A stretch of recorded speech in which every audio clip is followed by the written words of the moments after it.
ये सौभाग्य की बात है कि इतना सहज और सरल नेता आपको प्रत्याशी के रूप में मिला है।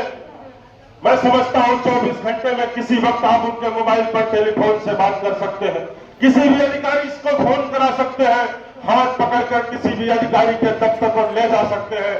इससे अच्छा प्रत्याशी आप लोग के बीच में और कोई नहीं हो सकता। हमारे नेता का हाथ, जब हमारे नेता का कल देश की गद्दी पर कमजोर होगा तो ध्यान रखना, इसी तरीके से पिछड़े दलितों को सताया जाएगा, उनके हक अधिकारों को मारा जाएगा। आपके मोहल्ले में रहने वाले लोगों से यह बात कहना पड़ेगा, उनके दरवाजे पर बैठ जाइए और उनसे जिद करिए कि आप बताइए कि आप सत्ता पक्ष के साथ हैं कि विपक्ष के साथ हैं। इस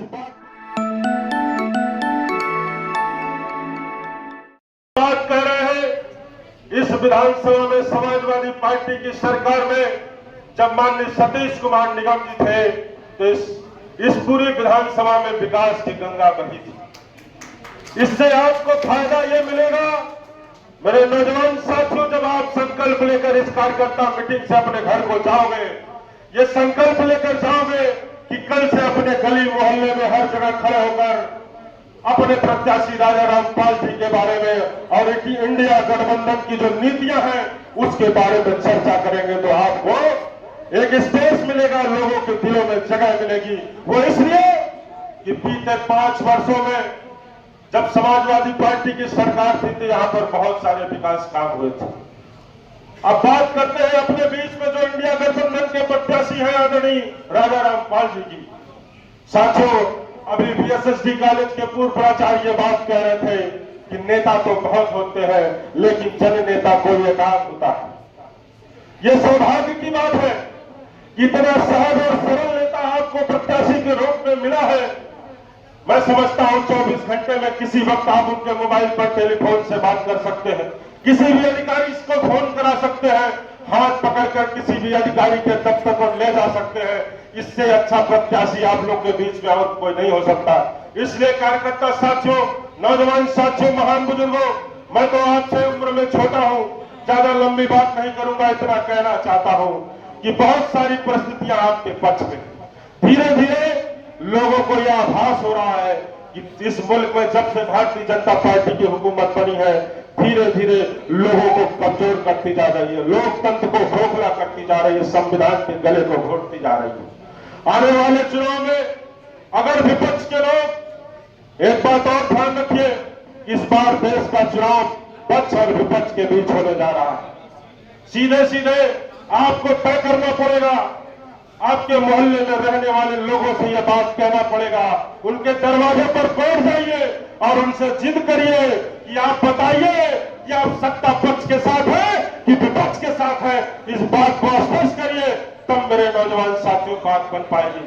हम आप लोगों से कहना चाहते हैं, आप लोगों से छुपा नहीं है, क्योंकि आप सब लोग कार्यकर्ता साथी है, अपने गली मोहल्लों में जाकर लोगों को समझाएंगे, बुझाएंगे। धीरे धीरे आरक्षण का गलत होता जा रहा है और हमारी और आपकी नैतिक जिम्मेदारी है, जिस नारे को हमारे और आपके नेता पीडीए के नारे को दिया है उसको सशक्त करने की हमारी आपकी जिम्मेदारी है।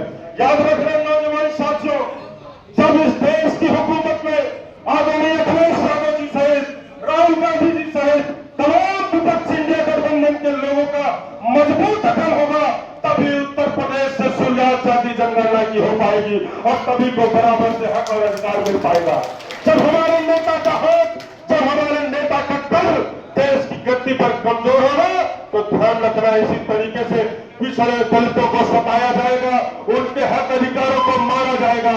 आप बताइए, भारतीय जनता पार्टी की हुकूमत में प्रतियोगी परीक्षाओं के पेपर लीक हो जाते हैं, 50 लाख से ज्यादा व्यक्ति पुलिस की परीक्षा में भाग लिए। बताइए, पुलिस की परीक्षा में भाग लेने वाला क्या पान मसाले वाले का लड़का जाएगा कि दैनिक जागरण के मालिक का लड़का जाएगा? गरीब किसान का लड़का जाता है। लोग अपने घर में अनाज बेचते हैं, अपने बच्चे को ट्रेन की टिकट की यात्रा के लिए पैसा इकट्ठा करते हैं। सुबह जाकर प्लेटफॉर्म पर सोने वाले नौजवान जब उठकर अपने परीक्षा केंद्र की तरफ जाता है तो उसको पता चलता है उसका भविष्य खतरे में हो गया, उसका पेपर लीक हो गया। हम ये बातें चूंकि कार्यकर्ता सम्मेलन है, आप लोग सब समझदार हो, आपको ये सब बताना नहीं चाहते हैं, बस इस बात का संकल्प लेकर जाइए, चाचा का आदेश आ गया है, हम आपके भाई हैं, आपके सेवक हैं, आपके बेटे हैं।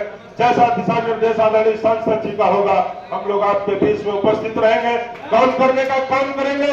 इस मंच के माध्यम से इस बात का यकीन भी दिलाना चाहते हैं कि सत्ता में बैठे लोगों की नीयत सही नहीं है, वो साफ सुथरे ढंग से चुनाव नहीं होने देंगे। हमको और आपको अपने लाठी में भी ताकत की जरूरत पड़ेगी। हमको आपसे इस मंच के माध्यम से कहना चाहते हैं कि जब कभी हमारी आवश्यकता पड़ जाए, रात बिरात चुनाव के समय में हमको याद करिएगा। 10-15 मिनट में आपके बीच में खड़े होकर आपके साथ हक अधिकार की लड़ाई लड़ने का काम करेंगे।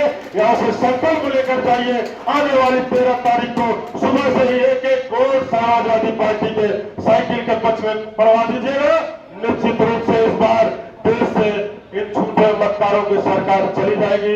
इसी के साथ अपनी बात को समाप्त करता हूँ। रगों में जो लोग है सब आपकी अमानत है, जब चाहे वसूल कर लेना, सम्राट की जुबानी है। अखिलेश यादव जिंदाबाद, समाजवादी पार्टी जिंदाबाद। जय हिंद, जय भारत।